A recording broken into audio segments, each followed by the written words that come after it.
Do you have PCOS? Do you want to get pregnant? And do you want to get to the root cause of why you still have irregular cycles and why you haven't had a positive pregnancy test yet? If that's you, then this podcast is for you. Welcome to the PCOS Fertility Health Podcast. I'm your host, Dr. Angela Potter. I'm an integrative PCOS fertility doctor helping women like yourself figure out the root cause of what's keeping them stuck and get a plan so that they can turn those things around and feel healthy and feel set up for a healthy pregnancy and a healthy baby. Today, we are talking about 3 common PCOS tips that are actually not helpful for fertility. If you are a new listener today, welcome. I am so glad to have you here with us. And if you have been with us for a while, welcome back. I am so happy that you're here. We are talking about these common tips that are talked about a lot. You might hear them about them in Facebook groups or on Instagram or from other, influencers. And so we're going to talk about what these tips are. We're going to talk about 3 of them. We're going to talk about what these 3 tips are and why they are unhelpful for fertility. Before we get into that today, I want to be sure that you have my free gift that I have made for you. It's the PCOS Fertility Checklist, and it is going to give you a very clear view of what do you have in place for your fertility plan right now. And what's missing? What other items do you need to be sure that you have in place so you have this beautiful, robust, holistic fertility plan that's supporting your whole body fertility health? You can grab yours at drangelapotter.com/checklist. And if you want to support this podcast, you can leave a 5-star review over on Apple Podcasts. Join me over on Instagram at Dr. Angela Potter, or simply share this podcast with your friends. Let's talk about these 3 tips that are very commonly talked about for supporting PCOS. And let's take them apart and figure out why they're not helpful for fertility. The first one that we are talking about is intermittent fasting. Here's the thing. I've been a doctor for 10 years, and before becoming a doctor, I was a nutritionist. So I keep my eye out on the nutrition world. And honestly, when another new fad diet comes out, I groan inside because I know it's going to get super, super, super popular. Everyone's going to talk about how it fixes everything. And then a year or 2 after that, it's going to slowly go out of favor while the next fad diet goes up. Intermittent fasting is a fad diet. It is exactly that. It has come into popularity and it won't be talked about much in another couple of years. If you're not familiar with intermittent fasting, that is a diet where it's recommended that you don't eat for at least 12 hours. I mean, I've seen different recommendations out there. Sometimes it's 12 hours. Sometimes it's 20 hours. There's a variety of different ways to put this together, but the underlying focus is to keep your body free from eating foods, to give your body basically a rest. Here's why I see that problematic for fertility, is because women like yourself with PCOS, your body is already set up to have insulin irregularities. So already set up to have high insulin spikes and low insulin lows. Intermittent fasting for fertility can exacerbate those insulin spikes and falls.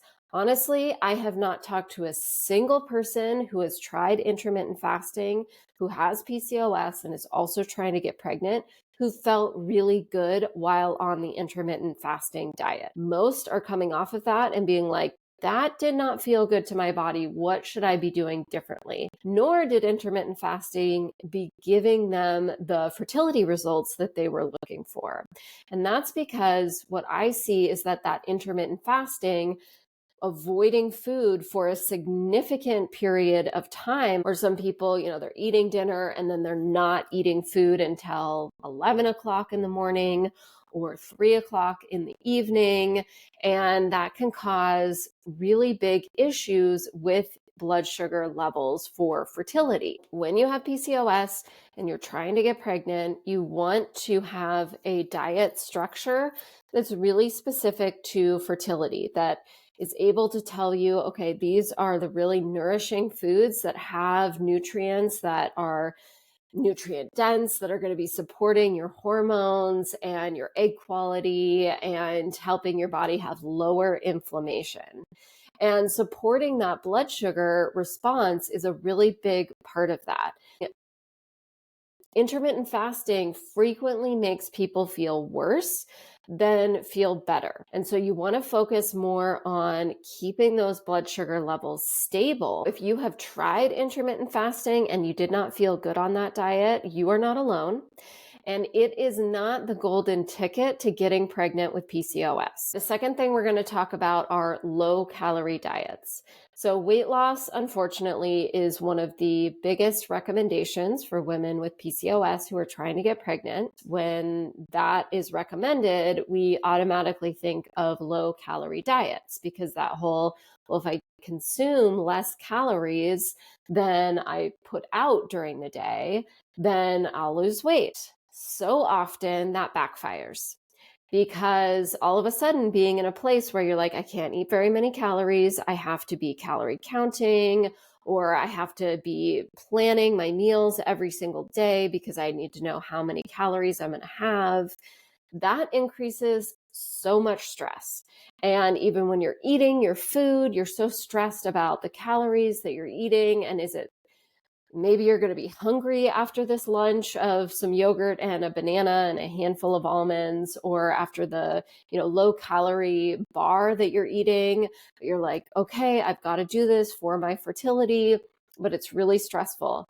That stress in the body while you're eating your low calorie foods is keeping the pounds on the body, because high stress for so many people actually keeps the weight on the body. Low-calorie diets are actually less nutrient dense. Well, I will say a lot of times they are lower nutrient dense, because a low-calorie diet could also be one that's abundant in vegetables and whole grains and all of that. For a lot of people who are on a low-calorie diet, they're going to choose low-calorie foods like replacement bars or smoothies or cereals that are marketed as if they have all these really good nutrients in them and they're really good as meal replacements.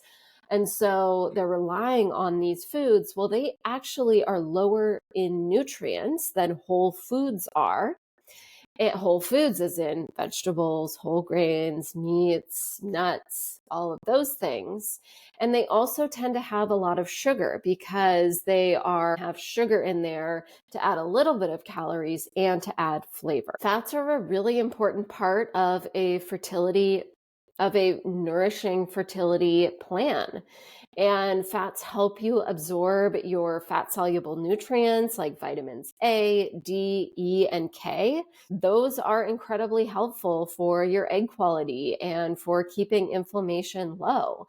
And if you don't have very many fats in the diet, then your body is not going to be able to absorb those fat-soluble nutrients. Cholesterol is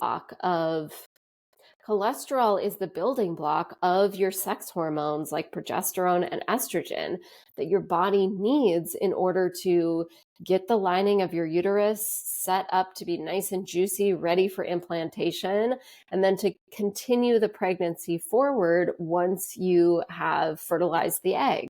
And cholesterol is found in animal products, which oftentimes are put aside or eaten much lower on a low-calorie diet. So the stress of a low-calorie diet that puts on the body actually makes the weight not come off and can interrupt your insulin levels and your progesterone levels, your reproductive hormone levels, which is moving you further away from pregnancy.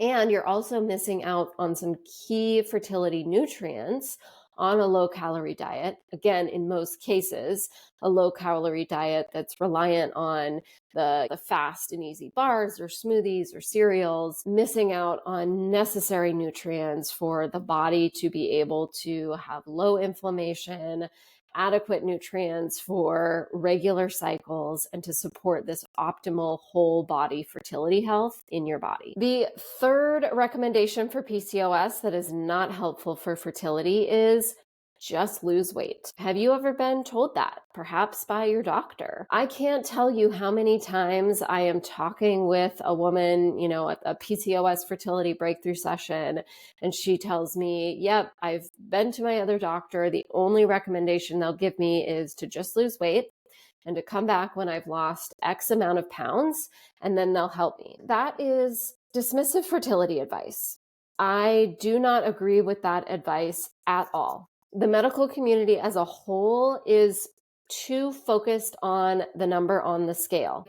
I never ask about a person's weight or their BMI because then that shifts the focus from what their hormones are doing, what nutrients they're nourishing their bodies with, to just the number on the scale. And that is not okay. It's not about the number on the scale.